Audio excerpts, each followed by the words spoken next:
why don't you go ahead and sort of kick off? I know Shanika has some slides, and then Geneva will join in with her slides as well. And of course, Tina and Ariana, you guys were both there, so would love to hear your thoughts as well. Yeah, I would love this to be an open conversation. Gathered all my notes yesterday, and then I quickly put this PowerPoint together. So hopefully we can have an open conversation. So let me just see if I share this, if this is going to come through. Okay, can everyone see that? We can, perfect. Okay, cool. Um, all right, so I'm just going to start off with uh, okay, so just to give context, I um, was running around a lot during LMA because I sit on the international board. So I only attended maybe 4 or 5 sessions. I actually missed one keynote that I really wanted to go to. So the good thing about the LMA annual conference is that they record every session. And so if you were an attendee, you get to have the recordings for complimentary as part of your registration. And if you didn't, that's okay. They sell each individual one separately too. So you can, sign up for the ones you want. I heard that the presidential speechwriters keynote was fantastic, and just unfortunately I had to miss it. So a lot of my sessions that I was attending was around the CMO experience, which was um, uh, a new way of engaging CMOs and direct first chair directors in LMA. So there was a combination of a keynote, but there was also roundtables, and so I try to gather all of um, those takeaways. And so that's where this is sort of just to add context as to where it's coming from. So let's start with this storytelling keynote as part of the CMO experience. It was really interesting. This actually was a theme I felt like throughout the conference about storytelling being authentic. And I know we've heard that before, but it was resonating a lot recently at this particular conference. So I mean, this keynote really talked about like why stories really matter. We trade stories every day, whether you're at the dinner table or in the boardroom and in court for our attorneys.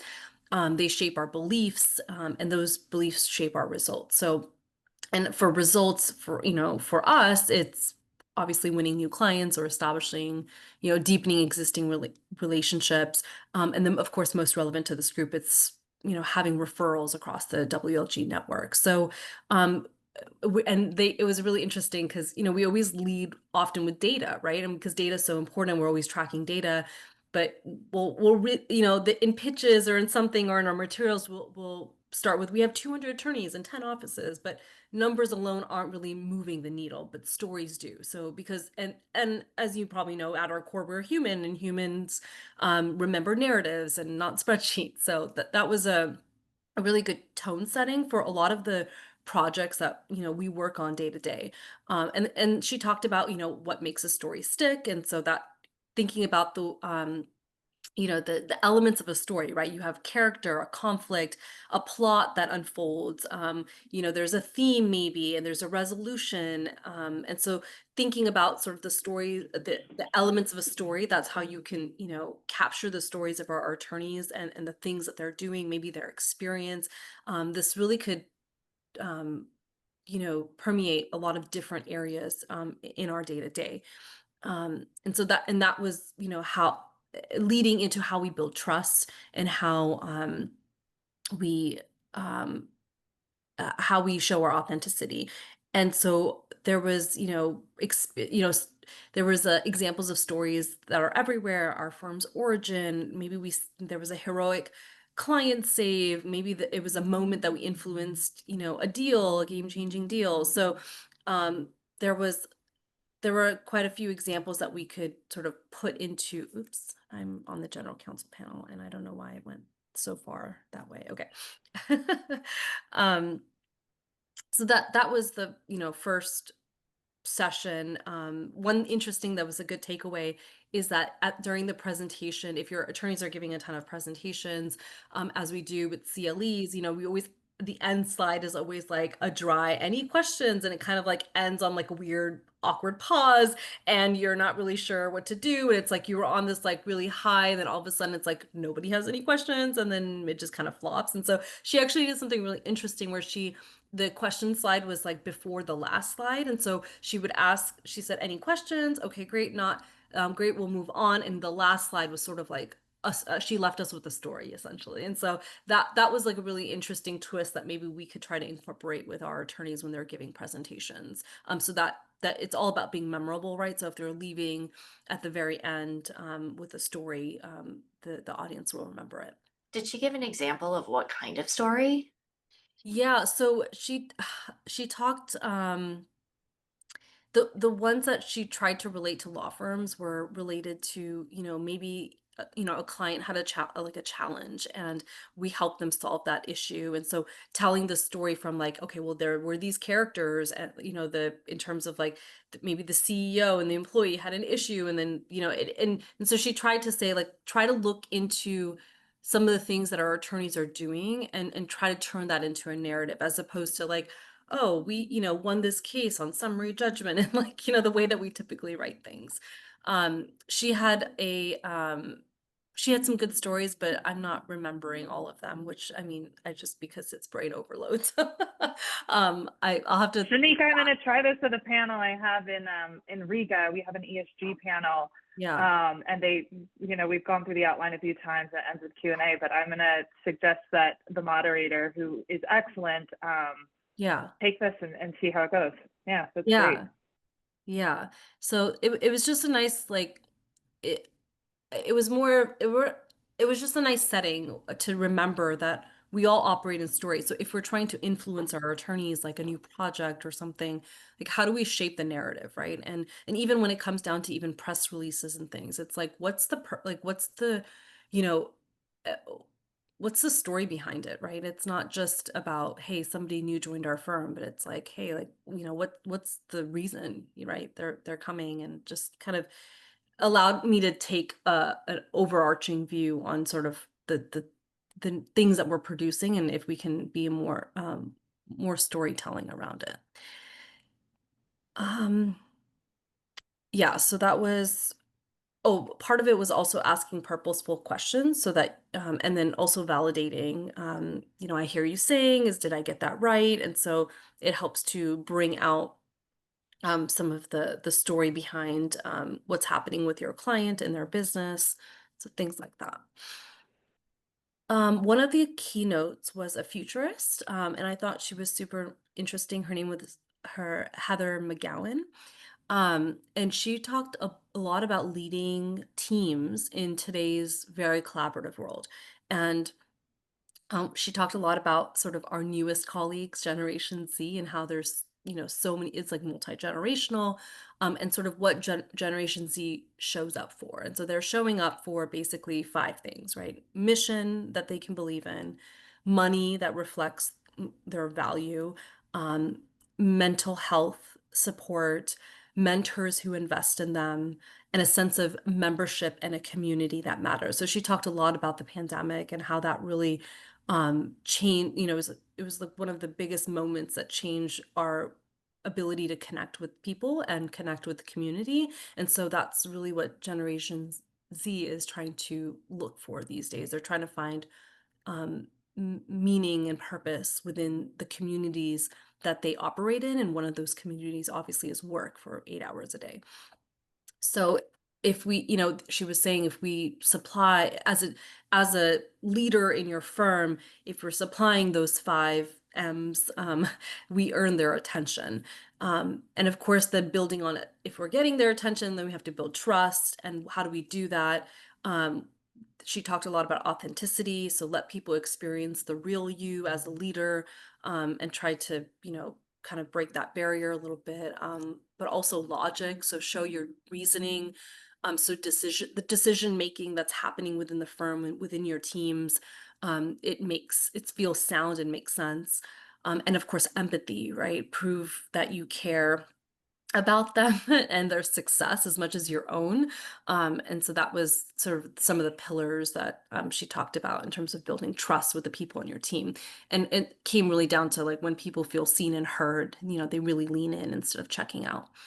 Um, I really like this quote, when she said that leaders are dealers in hope, and hope is powered, and I think hope is powered, well, she covered 4 key areas. So it was growth, autonomy, achievement, and respect. And so, um, giving your team space to learn, freedom to act, celebrating their milestones, and of course, having dignity in every interaction.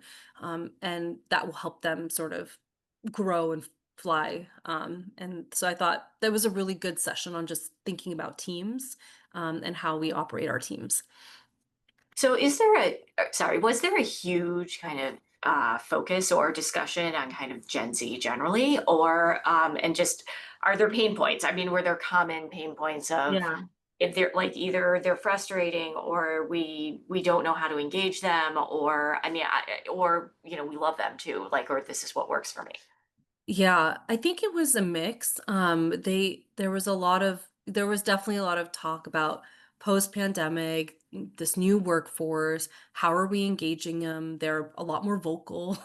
They want more feedback. There's just, it was interesting. I it wasn't I didn't hear, when we were talking in roundtables and stuff, we weren't really getting much into Generation Z and sort of the pain points there, but um, it was more of a generic discussion. But I think all of the things that we're dealing with right now in terms of just having multi generations in the workplace, and how do we keep them engaged? Yeah. Especially when you're sort of half in and half out of the Yeah, office, right? Like where you're right. working, I think that gets hard. Um, Yeah, exactly. I know I'm moving between topics quite a bit. I'm trying just to like highlight some of the sessions that I attended. So one of the CMO experience roundtables. So that's basically where we were sitting around a table and talking about specific topics. And this topic was about change management. So my favorite quote from this session was, "So if it ain't broke, break it." Because we're always talking about if it ain't broke, don't fix it. But this was like, even if it's all functioning perfectly, there always is room for improvement, right? And so and change management is around us all the time, right? So think about the new BD behaviors that we're trying to cultivate, or the new website or CRM, or new brand, a new tech tool, whatever it is that we're launching, it's all about change management. So if any of you are LMA members, they used to do this thing called the Next Big Thing webinar, and it was several years ago where they had change management as a topic, and they have a specific model around it. It's called ADKAR, and so that model can help you determine how to change like hearts and minds, and give you some sort of framework to be able to do it. And so that's sort of a little bit of what we covered. So the first one, A, is awareness. So people know exactly what's changing.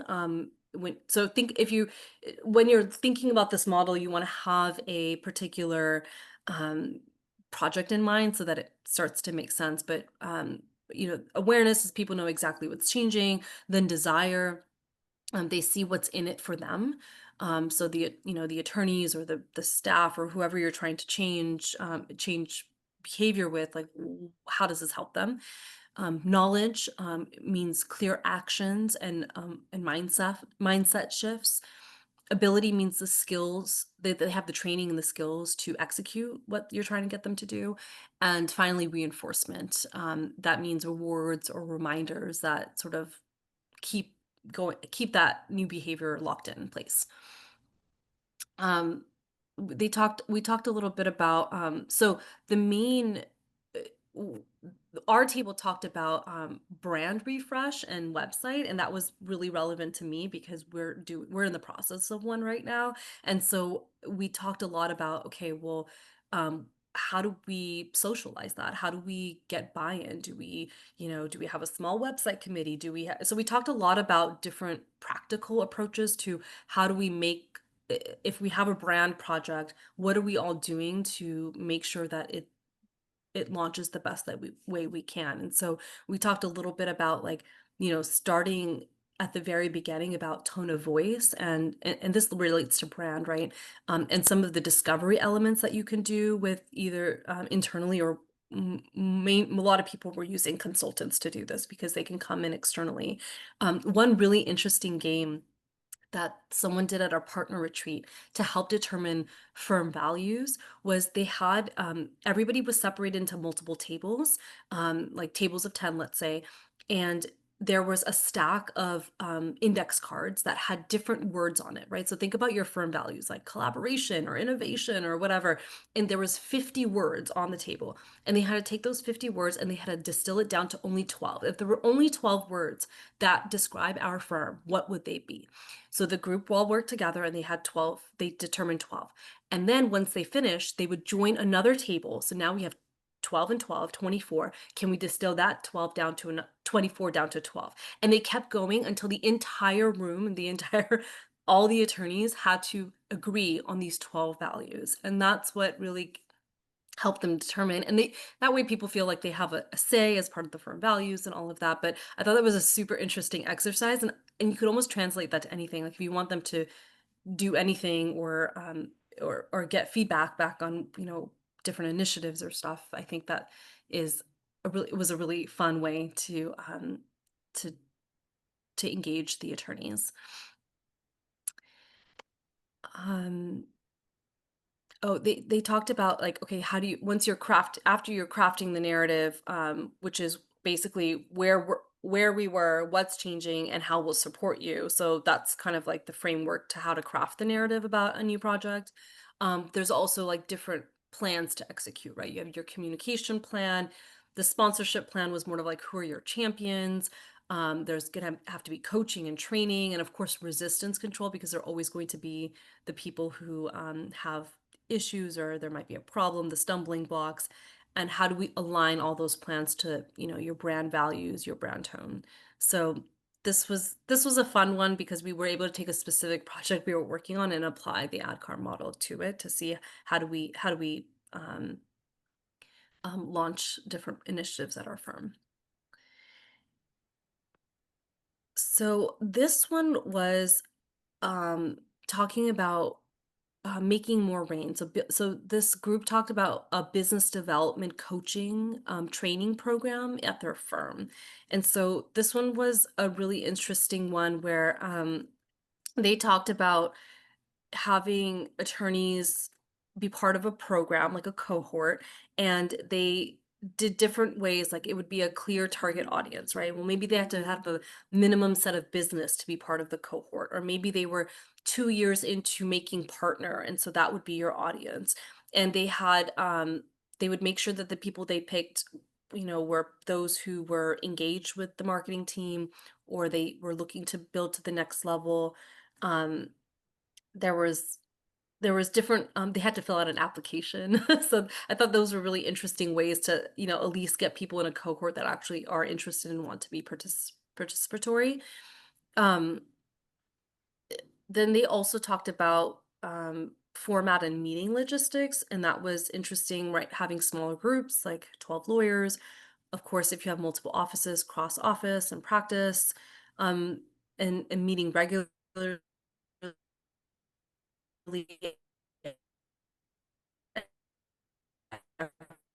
every month. There could be a trained facilitator that keeps them engaged. Having the facilitator in there to help ask questions, engage, but also like if somebody's talking too much, right, to make sure that you um, give somebody else the mic, essentially. And of course, assigning an action at the end of every meeting, right? Make sure what what actions are we going to take, and at the next meeting, following up on those actions, so there's accountability. So there's a lot of talk about accountability in some of these cohorts in this business development program. They were doing several surveys. They did a pre-survey to ask about what topics they wanted to talk about. So topics could range from cross collaboration to um, I'm just trying to think of cross collaboration, and it could be, I think, even down to things like website, bio, social media, you know, like some of the more practical topics, but then there's also other like heavy business development topics. So I actually wanted to get a list of them I have to find the presentation and get the list of topics because that's really where I wanted to, focus in on. And of course, surveys after to make sure to improve the program.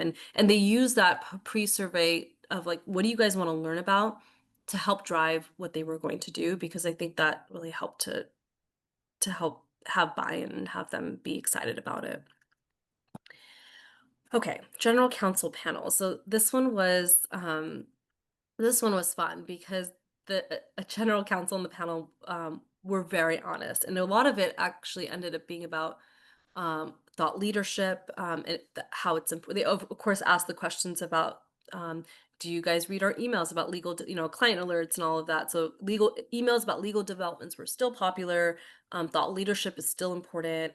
The GCs said that, they're generalists, and so they hire law firms because of specialties. So it's really important to still highlight them, whether it's through a client alert or in, however you're engaging. How do we highlight all the different specialties that we have? Um, there was consensus there are definitely missed opportunities in email marketing and trying to shore up some of our email marketing strategies so that it's relevant to the audiences. One GC's talked about how he loves And being also personalized too. yes, personalized. Yeah. Geneva, hi. Sorry, I didn't see you join. Yes. Oh, apparently my internet is unstable. Sorry. Yeah, no, mine was saying the same thing too. So hopefully you guys are still able to hear me. And yeah, Geneva actually wanted to cover the the general counsel panel too. So I'll let her chime in as well. But these are some of the things that I had jotted down. Yeah, one GC talked about being invited to lunch and found that really important because it's all about relationships, about growing them and nurturing them. So that's still extremely important. They wanted to keep, um, this was really interesting that he talked about never bypassing the GC. So he's been in a situation where, an attorney knows the CEO, but they have a GC too. One GC was like, I hate when that happens. So like, don't try to bypass the GC and just go straight to the CEO. Like try to go, have a relationship with the GC. And then if you happen to have a relationship with CEO, great, like let's work together. I talked a lot about pitch meetings, like listen first, link your experience to their exact business needs. They talked about a lot about the team, who's going to be on the team. They didn't want you to generalize. I've been in situations where, sometimes my partners will say, oh, can you just give me the generic range of associate, ranges? Well, they don't like that. They want to know which associates are going to be on the team. Specifically, they were like, they want the partners to say, hey, I'm bringing the best associate. I've worked with them on deals. I've worked with them on litigation. And so you want to think about how these younger attorneys are being presented to the GCs because they're actually paying attention to that. There talked a lot about staying on budget, and how sort of like that white glove service, staying on budget, being proactive about billing. He talked about how billing departments are basically screwing up relationships, which I thought was really funny, and something we need to look into to how does our billing department engage with our clients, right? And is it that same type of service that we're trying to tell our partners to do? And so talking about, he gave an example, like he was billed a 0.1 or 0.2 in an invoice like 3 months down the line. And it was like, it was really annoying and there was no sort of conversation around that. And so the GC said the personal touch of sending a copy of the bill with a note and an explanation of what's being written off or any other communication around that is highly appreciated. Yeah, that's Geneva. I don't know if you're there, if there's other things you want to add in about the GC. Oh, that was a really great list. And sorry, I lost my voice at the conference and it's still not fully back yet. Hopefully any day now. The one thing I wanted to add is they did say that rankings can be important when it comes to reputation. So as much as we all hate to have to do chambers and all of those, they do utilize them, especially when they are trying to showcase why a new firm is the right fit to their exec team. It kind of backs them up like, yeah, I think they're the best. And also they have all of these rankings. Yeah. So I wrote that one down. And then at the end, they also talked about how important a law firm's values are and that they need to match the values of that company. And I think that's very pertinent right now with all of the executive order stuff going on, is just making sure you do decide on your values and stick to them as much as you can to show to your clients that, you know, you truly do believe in those values that you're marketing to them. Yeah. I think Yeah. that was about it on that one for me. Awesome. Okay, I think this is my last one. This was another roundtable where we talked about business development readiness. I got some takeaways here where we talked about how do you take technology and, to help business development initiatives. So we talked a lot about different tools people were using. There was, Practice Pipeline, which is David Ackert's tool. There's Inform 54, which is Society 54's tool. So there's different tools that can help you like sort of drive business development readiness and culture change.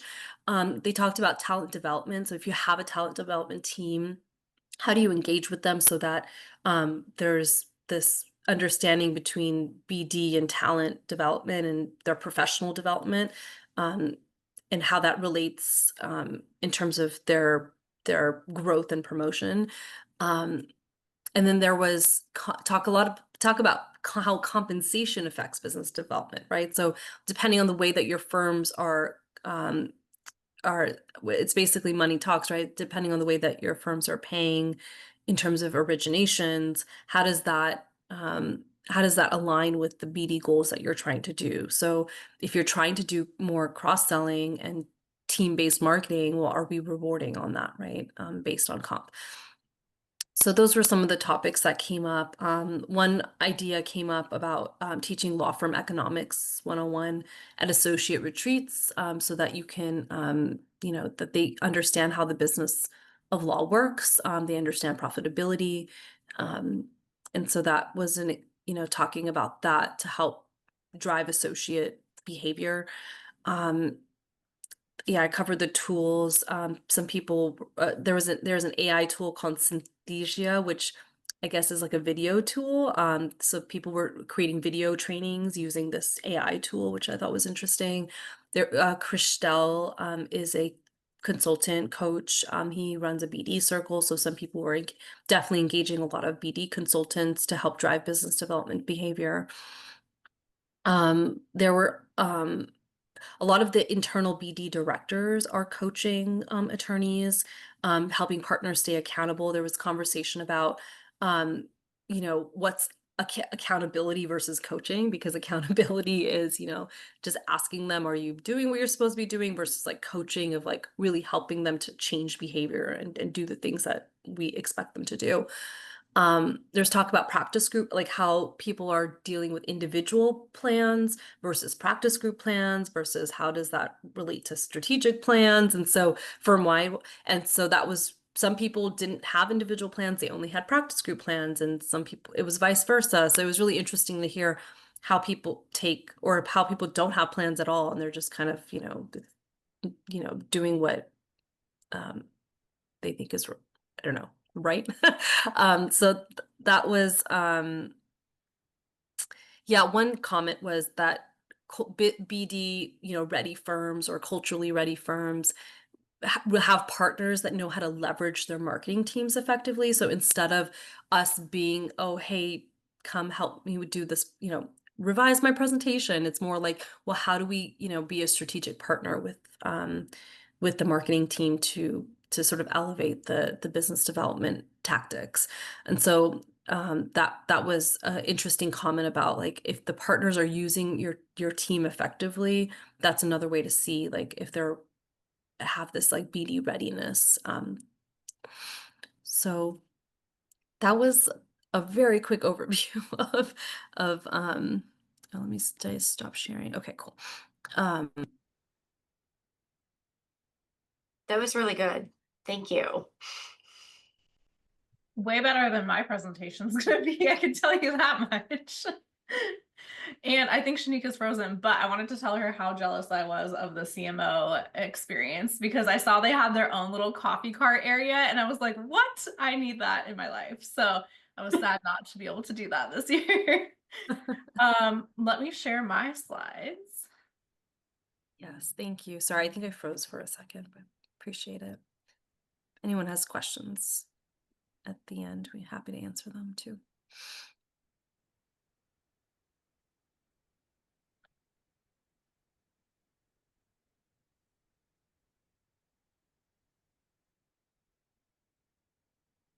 Are you seeing my slideshow or are you Yeah. seeing Oh, the non-slideshow version?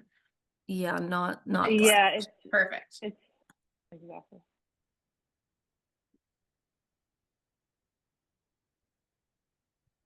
Let's see.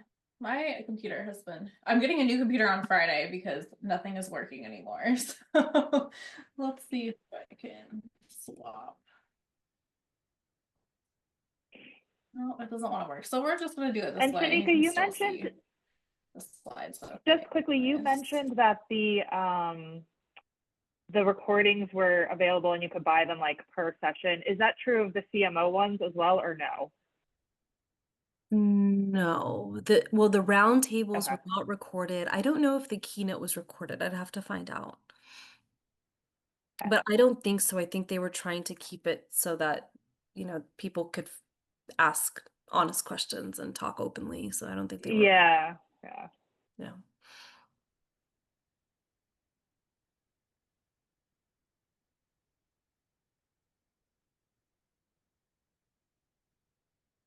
Geneva, if you want to just present this way, I can see, we can read this. Okay, Yeah. so the We first can see. session that I wanted to highlight was a session on how to foster a culture of psychological safety. And this wasn't,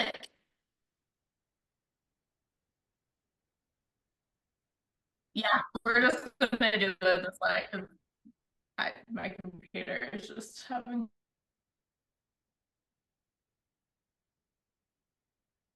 Geneva, we're having trouble hearing you. Or is it just me? I think it's No, I can't. yeah, I don't hear her. I don't hear. okay.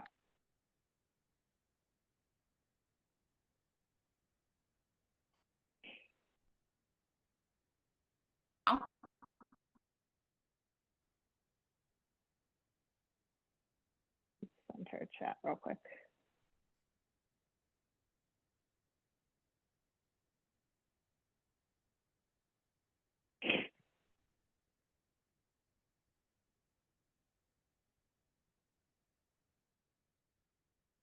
While we're waiting for Geneva, did anybody have any questions? Or Tina, maybe, I know, did you attend the LMA or did you just meet up?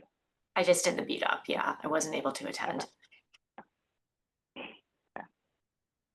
Ariana, you had anything you wanted to share while we're waiting for Geneva? Hopefully she can get her technology working.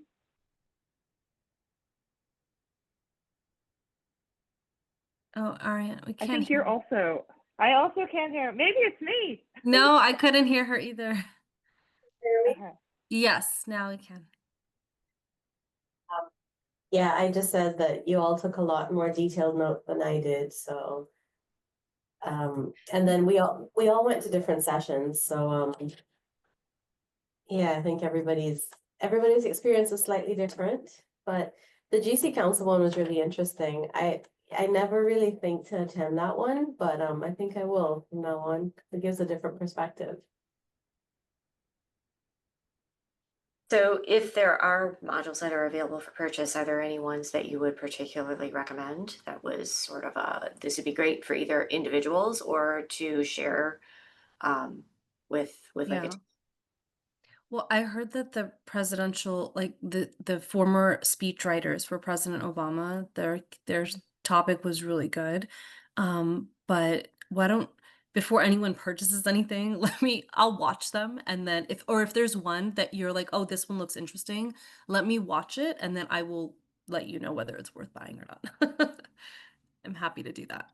That's much appreciated. Yeah, of course. Instead of, I know, like if you're spending money and you have high expectations, that's not always a good feeling. So I'm happy to, because we'll, or me and Ariana and Geneva will get complimentary registration or access. So happy to do it.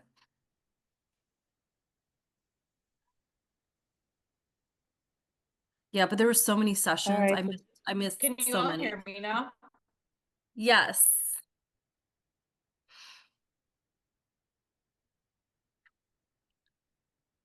Well, I did, and then not anymore. And then we did, and now you're gone. I think I'm super delayed. Do you want to try dialing in from your phone?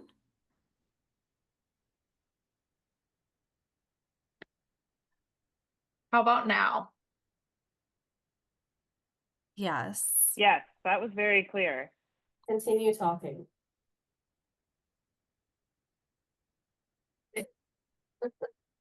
Yep, I will dial in. I'll be right back. Okay.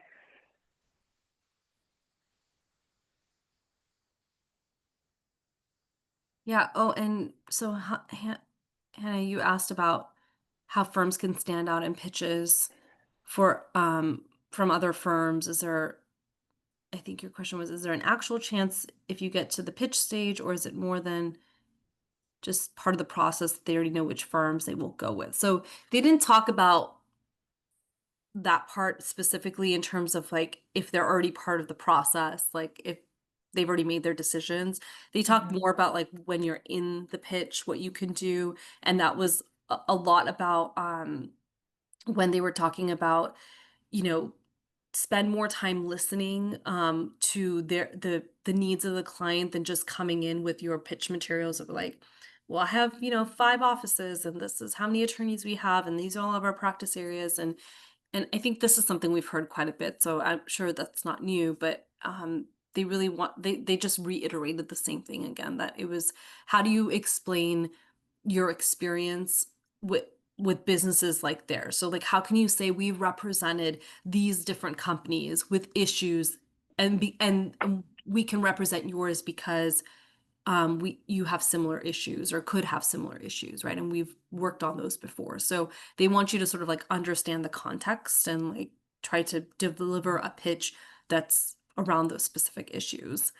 And they were talking a lot about like, think about how the pitch is received on the other side, right? So like that's when they start to get into talking about like how associates, if they're part of the pitch deck, right? Like how are you presenting them? Are they he made a comment and about like, it's always the white man talking. And so of course everybody at the firm here at the panel cracked up on that.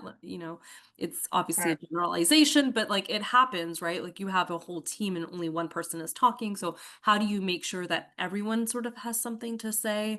And then what I talked about, it's like making and giving the GCs and the business confidence that these associates have the experience, and either they've worked on similar companies, or it doesn't even have to be that. They could, as long as you've worked with them on a deal. And actually I think I remember the GC saying, even if you haven't worked with them, they still like, just make sure like you're trying to say like, you're bringing the best associate. That's all they want to hear. That I'm bringing the best associate to the team. Even if that's not true. um, the client wants to hear that, because they want to know that you've thought about like the team that you're trying to pitch. And there was a little bit of It's not talk just a about who's available, it's a who works for us. Yeah. exactly, instead of this like generic like, oh, we have a ton of associates, like, they really wanted to get down to like, okay, well, like who is it going to be, and maybe they have experience, which is great, but more so like, I have experience working with them and they're going to deliver a really good service to you. Geneva, I think we have you on the phone now. I'm here. Can you hear me? Yes, that's great. Perfect. Yes, very clearly. I'm so sorry. I don't know what is happening with my computer, but it is on its last legs. So, Geneva, I have your slides, so I can put them up and while you're talking. That would be, yeah, Okay. thank you. Yeah, let me just move them to my desktop and open it up. Love the teamwork today. Thank you guys. All good. We are here to support each other. Okay, so opening up, then share. Geneva, I see your name in the waiting room. Do you want me to let that in or ignore it? Is it just your computer doing crazy things? I'm trying to join just so I can see the slides at the same time too and Okay. follow along with all. Perfect. But I just want to definitely- make sure that it wasn't. Okay. Okay, now I'm hitting the share button, PowerPoint slide. Okay. Are we good? Yes, perfect. Perfect. Okay. All right, Thank go you for so it. much, Nika. Yeah. Okay, well, my section is a lot shorter than Shanika's and less thought through because it was very last second. But the first topic was fostering a culture of psychological safety. And to me, I thought this was a great topic to discuss with this group, coming from a perspective as leaders in our firms. Psychological safety is so important, especially for our industry where there's a lot of attrition happening. People are moving all the time. So really trying to keep our great people in our firms and not having to worry about rebuilding constantly so we can actually focus on strategy. So these are a couple of the practical steps to implement that these speakers talked about. Modeling vulnerability, so, showing our own weaknesses at times and connecting with everyone about, oh, I've experienced that as well. Here's how I solved it. I'm not perfect either. Asking for input, and that really goes back to some of the generational demands too, is, we want it to be a two-way conversation. We want to give you feedback and we also want you to give us feedback so that we're giving you what you need as a leader. Acknowledging and appreciating contributions, obvious one right there, but recognizing when team members speak up, even if their ideas aren't used, so that they feel comfortable doing it again in the future when the opportunity presents itself. This is a great one to practice active listening. So especially when it's over the screen these days, it's so easy to get distracted by checking your email while you're listening in on a conversation or trying to do multiple things. So really honoring that time that we have with each of our team members. And then, of course, checking in constantly and making sure that they are feeling good about what their role is, what their opportunities are for growth, and what you can be doing to better support them.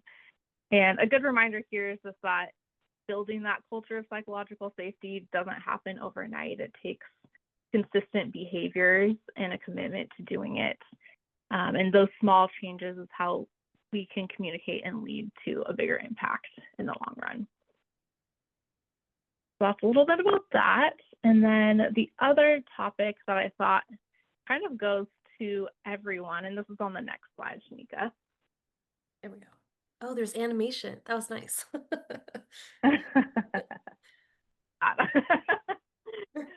This one was interesting because it was really focused around legal marketing events, which I think I haven't seen that really covered a ton in previous LMA conferences. And at my new role, my firm just merged, and part of my new role is to help with all of the events where it's practice and industry agnostic. So anything that's kind of a broader client-based event that we're doing. So to me, this is exactly what I've been focused on in the past few months, is how do we utilize our events in a more valuable way. And it really does touch on a lot more than just the events team. It takes the BD team helping with the prep and the follow-up with all of the attorney attendees. It takes the comms team to utilize some of the content that comes out of the event to, create a legal update out of that or publish to social media. So thinking of it on a broader level than just, oh, the events team has that handled, and we'll hear the number of people that attended at the end of the event or something like that. So something that they talked about, which really resonated with me, was ROI versus VOI. So ROI, typically more of a revenue focused measure. And when it comes to events, we know that often it's a very long cycle where we might see actual revenue as a result of an event. So kind of shifting our mindset from it being really based on traditional ROI metrics, and instead looking more at VOI, value of the initiative. And that is things like how much engagement was at the event, how was our brand exposed? Did we bring new brand awareness to a new market? And how do we use this event to build relationships? So if we skip to the next slide real fast, I thought this was a great image that they had for VOI.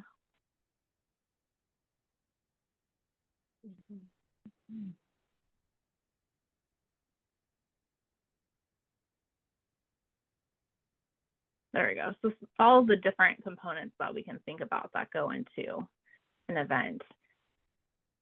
And these are great things to do when we're talking with leadership at our firm about how an event is valuable, why we need that budget to do something.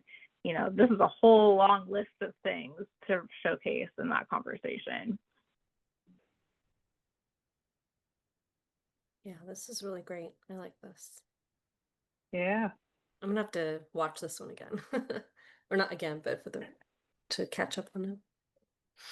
Yeah, I thought this was a great one, and I really liked it because the panel was firms of all different sizes, and they all have the same event. So it was a great reminder of like, okay, we're all facing the same difficulties when it comes to how we're communicating about events and the VOI that comes from them. And then if we go back to the previous slide, I'll just cover a couple more points there.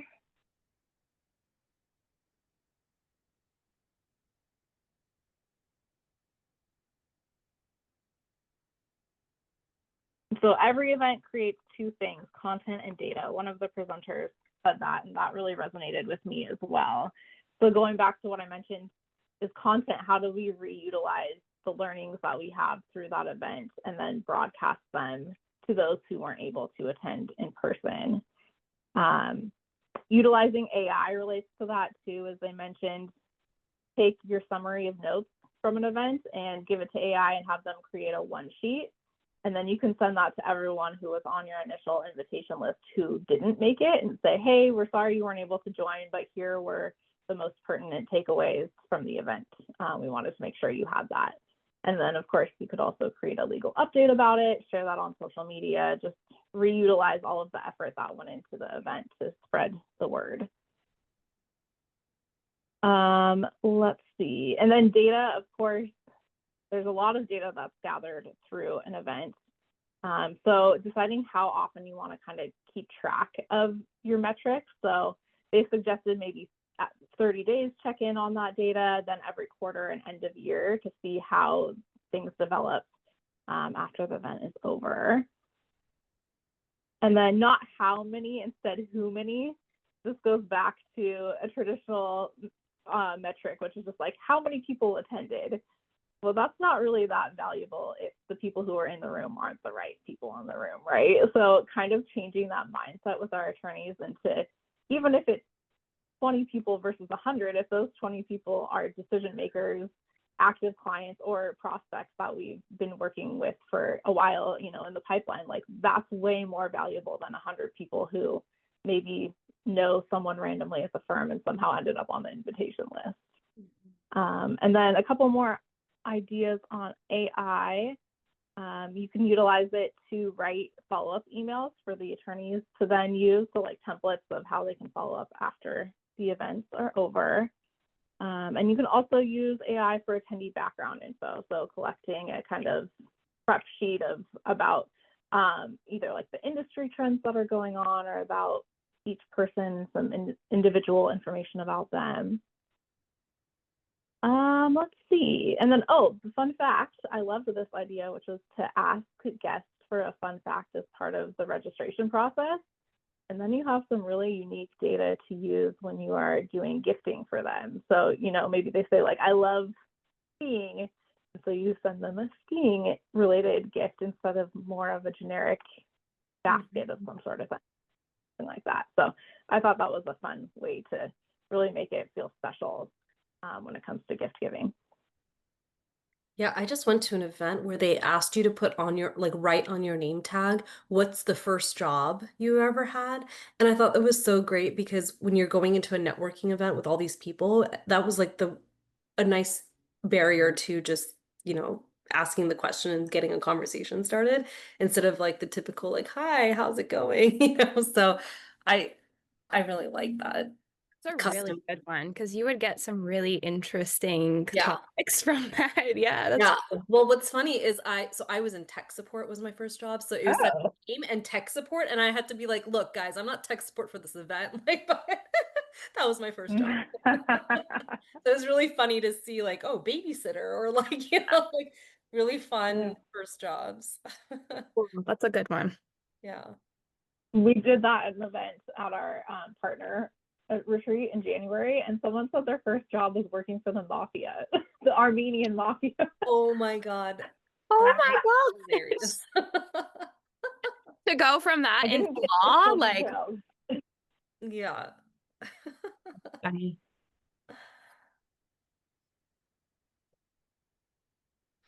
Awesome. Okay. I really like this slide. The I like that a lot too. Yeah, and I've Go- got and both Tanika and Geneva did send me their slides, so I will circulate these around with some notes, and I'll also is the agenda. I can send the agenda from the LMA conference. So if there's something that anybody's interested in that they didn't attend, I'm definitely going to take a look at it because I'm curious as to what some of the other sessions also offered. But Geneva and Shanika, we've got about 5 minutes left. Is there anything else that you guys wanted to add before I just go over a couple of things on our end? No, not on my end. I'm good. No, I don't think so. I would add that I went to a session on client feedback. That was really phenomenal. And my colleague went to one on client teams that she said was great too. So those are two, if those are initiatives that your firm's focusing on, you might want to check out.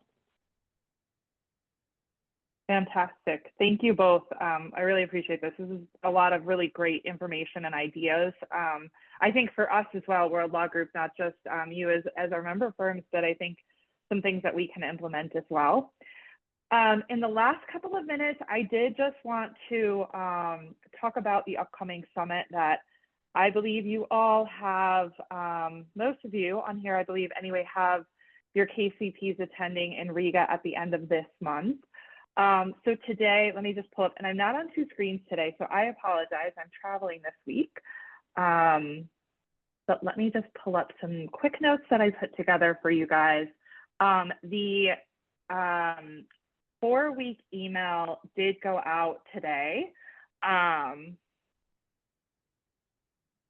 Pull that up really quickly.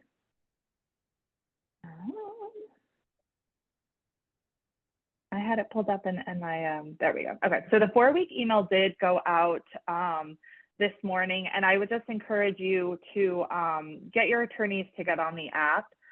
The app for the event is where basically all of the up-to-date information is that they will find. They can see who the other delegates are. So, you know, if there are particular jurisdictions that they're sending more work to or seeing more work coming from, I would highly encourage them to take a look, reach out to those delegates to schedule some one-on-one time. Our coffee breaks are all 30 minutes each. Breakfasts are generally open. There's no assigned seating or any events happening during breakfast. So there are a lot of times, I think, throughout the conference that they can schedule those one-on-one meetings. They will also have a number of assigned seating sessions. So Friday morning, we have a global trends roundtable to just sort of talk about everything that's going on and how firms are dealing with it. They will have assigned seats for those. We have a hackathon after lunch on Friday afternoon on future-proofing firms. And I do believe already in the app is the outline for that, so they can see what are some of the things that they can talk about. There will be a prize on Saturday for the winning team. So that's just something that maybe you could help them prepare for. And then of course, that all of their table assignments will be in there by 2 weeks prior to the event. So the next email that will go out to everybody is 2 weeks prior. And all of their seating assignments will be done for those 2 sessions and then the 2 dinners where there's assigned seating. And I think that's just helpful information to have so that you guys know who they're sitting next to, who they have actually talked to throughout the event. Let me see, is there anything else that I wanted to chat about? Oh, next week I will be sending out emails. So they chose a breakout session on Friday afternoon on a managerial topic. So I will send out emails to each of those 4 groups with the discussion points. They will be discussion focused with 2 facilitators in each room to lead the discussion. And then what I would say to you guys is to schedule time now with them for when they return so that you can sit down with them and say, okay, what are your next steps? What are your takeaways? What are the things that you need me to help you follow up on? So once you have that in the calendar, it's fresh on their minds and it's not like 2 months in, we've forgotten about it. So I do strongly encourage you to follow up with your delegates that are going, schedule something now on the calendar for when they get back. Beth, Jenna, anything else that you wanted from the event perspective and we're getting ready for that? No, everything sounds good. Thank you.